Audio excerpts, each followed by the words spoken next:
Hi friends, welcome to my channel సాహితీ మను vlogs. ఇది చూసి చెప్పండి నేను ఏం చేస్తున్నాను. అదే మీరు గెస్ట్ చేసిందే, సున్నుండలు చేస్తున్నాను. పొట్టు మినపప్పుతో సున్నుండలు చేసుకుంటే చాలా టేస్టీగా ఉంటాయి. ఇలా పొట్టు మినపప్పు తీసుకొని లో టు మీడియం ఫ్లేమ్ పెట్టుకుంటూ బాగా ఫ్రై చేసుకోవాలి. బాగా, లేకపోతే పచ్చివాసన వచ్చేస్తుంది. బాగా ఫ్రై చేసుకోవాలి. ఇలా మినప్పప్పు బాగా వేగాక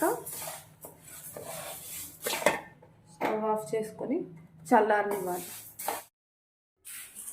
ఇలా మినప్పప్పు బాగా ఇలా మినప్పప్పు బెల్లాన్ని మిక్సీ పట్టుకొని మొత్తం నెయ్యి వేసి కలిపేసుకోకుండా కొంచెం కొంచెంగా ఇలా నెయ్యి వేసుకుంటూ సున్నుండలు చేసుకోవాలి.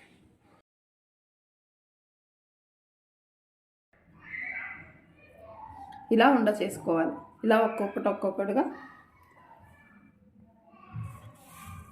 ఇలా చేసుకోవాలి.